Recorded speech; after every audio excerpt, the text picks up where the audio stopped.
Guys, okay, guys. I apologize for not communicating this a bit more uh, prevalently in some of these video recordings.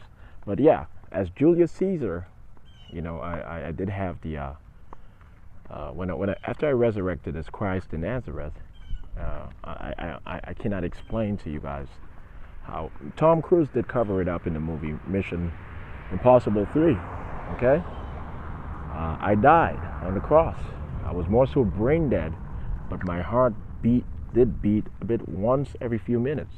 So I was dead, but my heart needed to beat at least once every few minutes so that my mother, the Virgin Mary, and my secret wife, Mary Magdalene, would know that I'm going to resurrect, would have hope. Okay, so in Mission Impossible, like you guys can see, Tom Cruise, one of my sons in heaven, my royal sons in heaven, he honestly is one of my sons, and he did demonstrate how a person can die and magically resurrect per the authority of Jehovah the Father. Okay, so yeah, after I resurrected and I walked Mary Magdalene into heaven, and we came back as Titus Caesar and First Lady. Then I was known as Julius Caesar, and then I faked my death, and then I moved to Egypt as Mark Antony under the alias Mark Antony to meet Cleopatra, the mother of Mary Magdalene in heaven. Okay, so yes, Cleopatra was the mother is the mother of the being who incarnated as the Queen of Sheba. She's the mother of the Queen of Sheba in heaven. Okay, she's the mother of Mary Magdalene in heaven. The Queen of Sheba is Mary Magdalene. Okay, so that's not disputable to us from heaven or us in the CIA, the executives in the CIA. Okay, so I don't want to hurt anyone's feelings. I've been to so much hell to be able to say this without feeling too offensive. But yeah, so that's the truth. I haven't died. I haven't really died in 10,000 years. The only exception was as Christ in Nazareth. I died on the cross, brain dead, completely brain dead, with my heart beating once every few minutes or so forth for the sake of my mother and my secret wife. So that's what I want you guys to know. All right. So I technically haven't died in 10,000 years, but just for the sake of humanity, so that they will never perceive me as an abhorrent, and they will never get to the point of distrusting God, I presented myself as the sacrificial lamb. I died on the cross as the exception to the 10,000 years of never having died, of always walking into heaven, and that I always did walk into heaven, including in that particular instance. I want you guys to know what I was covering up when I died on the cross. The 1 million years of sacrifice that I made for humanity. I was the first mammal species. Each subspecies of mammal, or each species of mammal, I was always the first, and I was always eaten alive after having magically procreated children. Okay, I was always I started out as the female. I started as an asexual, and I was a female once or twice, female animal once or twice. And as the male animal, I was always the one eaten alive by the reptiles and these obscure animals who just magically appeared from the higher universe, just folks from my civilization or from the preceding universe, my grandfather's universe, logging into through hologramic material animals just to eat me alive, just to make sure that my offspring survived. So I was the first species of every mammal in this universe, what became this universe. And I made sure, as that sacrificial lamb, without knowing it, guided by the most ancient of civilizations in having been the firstborn soul, into being the sacrificial lamb consistently, being eaten alive 3,000 times and in being burnt alive 3,000 times by asteroids on the 3,000 inhabited planets of life in this universe over the past 1,500,000 years. I've been the sacrificial lamb for humanity. I made sure that humanity emerged and was preserved. And then when I became nominal God, not just God in nature, I became nominal God, and I created a comprehensive universe, independent and sovereign from my original universe. Then I knew what I was doing at that point. I was aware of what I was doing in saving humanity, protecting humanity, and getting humanity to the next level, from paradigm to paradigm to paradigm, and then soon from dimension to dimension to dimension. Okay, and so forth. So I've gotten my original. There's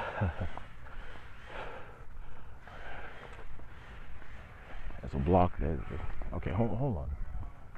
Okay, so the folks who I got up from my original. Wait. Okay, yeah, the folks that I got to the blue realm, okay, from my original universe, okay, my original universe. I got my original universe, our colony, that particular lead colony, to the blue realm. Billions of souls I resurrected, and they woke up immortal blue beings. Those were the folks from my original colony, which became a new universe, okay? Colony parts of my original universe. And after then, I brought up, so I took them to the next level. I took them to the second dimension, the dimension of blue immortals, okay? And so that's the reality.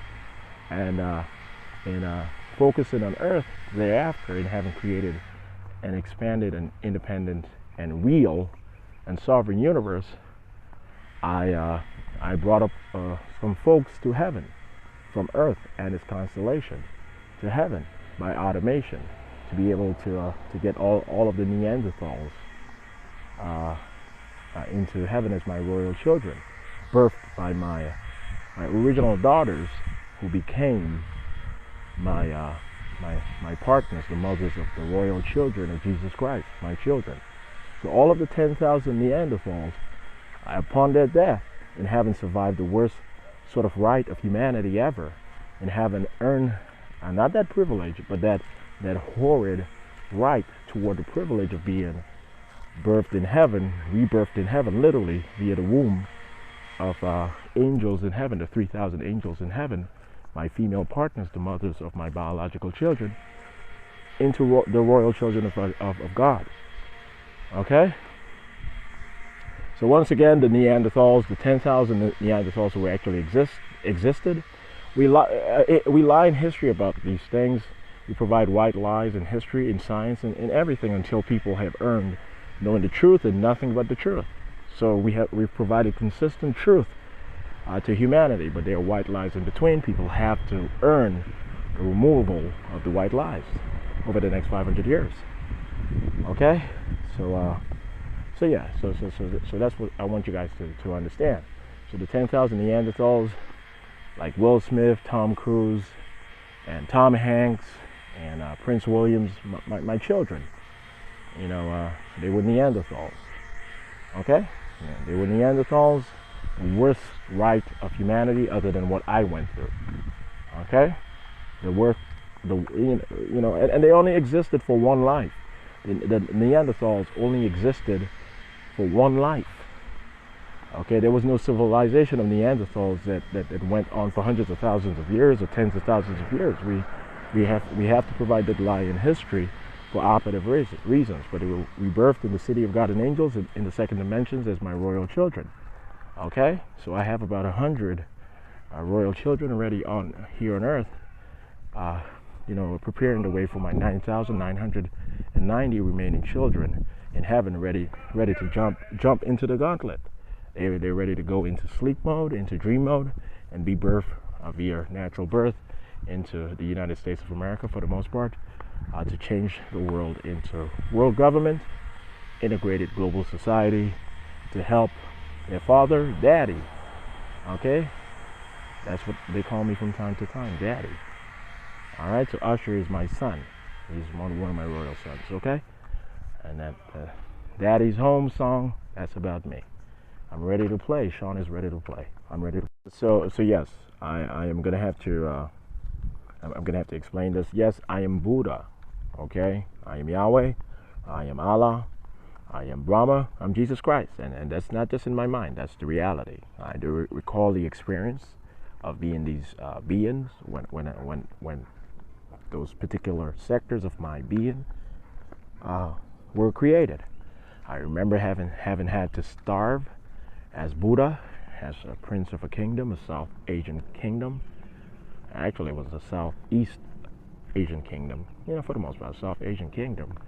I went on a trek. I went on some sort of a trial, some sort of trial and tribulation, some sort of right, and I accepted it before entering into this world. It was after my life as Julius Caesar, after my life as Jesus Christ and Julius Caesar. I finished up the second half of that particular rite. Honestly, it was just about 2-3 years of preaching, studying in tent camps all over my particular kingdom. I grew my hair out. I starved. I ate about a meal or two a day. I eventually got to 2 to 3 meals a day. I starved, and then when the rite came to an end, it was coming to an end, I put on a lot of weight. I put on a lot of weight to cover up the misery that I went through over those 2 or 3 years, just to cover up what I went through as Jesus Christ over a 15-year period, and the happiness I experienced as Jesus Christ in Nazareth, and the happiness I experienced as Julius Caesar after resurrected and receiving my body under the alias of Titus Caesar and then Julius Caesar. I had it was a formidable experience as Julius Caesar. We created the Roman Empire. It was no longer Rome and colonies, city-state colonies all over the Mediterranean. It became a bona fide Holy Roman Empire, and we lie in the history books about when the Holy Roman Empire began. And when the Roman Empire began, it was a Holy Roman Empire from the get-go. It became nominal Holy Roman Empire with me as King Charlemagne when I created the Holy Roman Empire later on, nominally and officially. Okay. So yeah. So I did. The rite as Buddha was honestly this. I negotiated with my father how I would go through this rite and how I would receive information from heaven, information that I do naturally know when I'm in nirvana, when I'm in heaven, and that's peculiar to me, myself, in being big brother over the high universe and being God over this universe. I'm the eldest child of the God of the high universe, Jehovah the Father, and I became, by per inheritance, per the hell that I went through over 1,500,000 years, the only one who was commended and denoted and automated as becoming the only anointed son of Jehovah the Father, and thus my original colony within the high universe was given the right and power to separate from my father's universe, my original home universe, into a new universe. So I created a new universe, this particular universe. I am from the higher universe, and so forth. So I have information designated to me. I'm connected to a computer program that's macroscopic, and it's only designated for me. I'm the only person who is God. That computer program is connected to all of the universes, trillions of years old, eons of trillions of years old, and therefore I'm all-knowing when I'm in nirvana with my dad and my uncles. Each is God over his own respective universe, my grandfather, my great-grandfather, and this and this and that. Okay, so we are the firstborn souls and the sacrificial lambs of our respective universe, each of us. Okay, so I covered it up as Christ on the cross in Calvary. All right, but anyway, I got to the point of having all revealed to me regarding nirvana.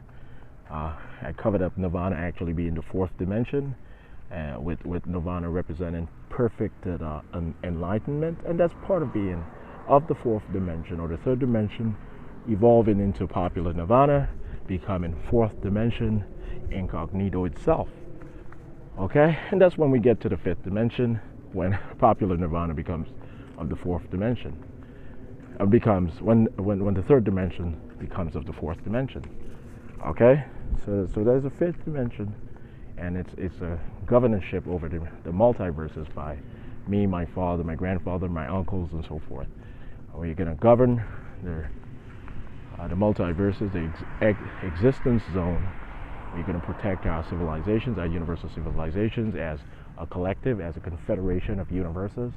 And I'm going to remain God over my universe, Big Brother over my original universe, and so my father has the same privilege regarding his original universe and his respective universe, and this and that.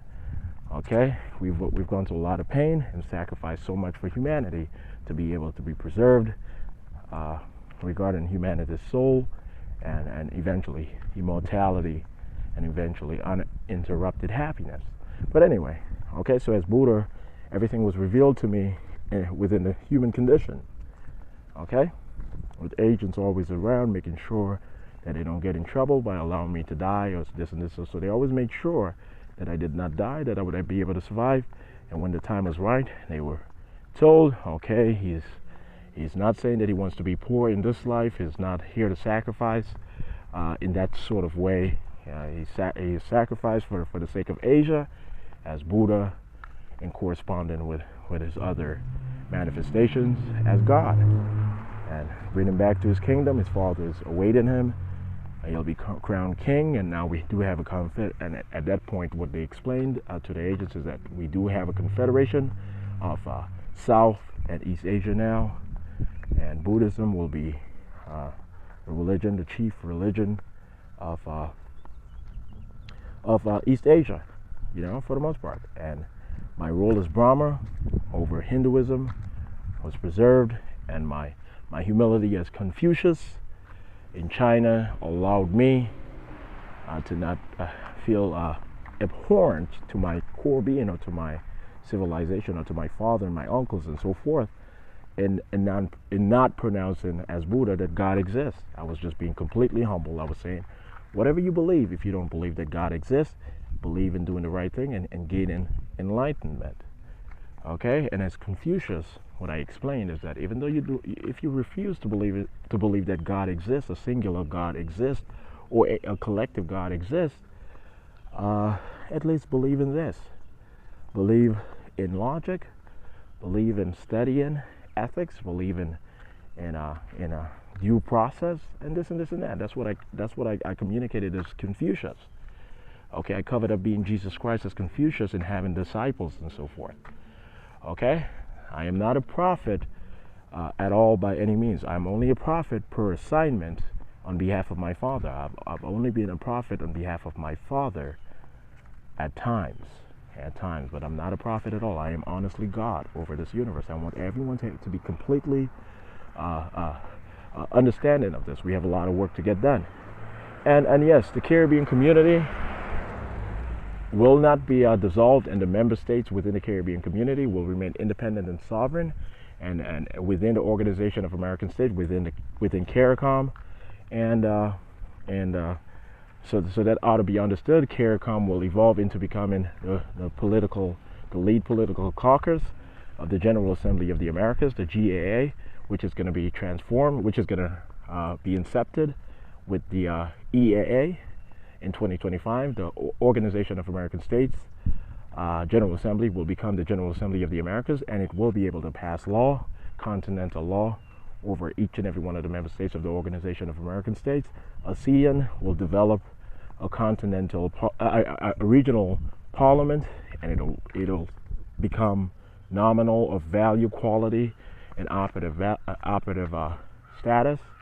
It'll no longer be illusory, and it will become the lead political caucus of the future.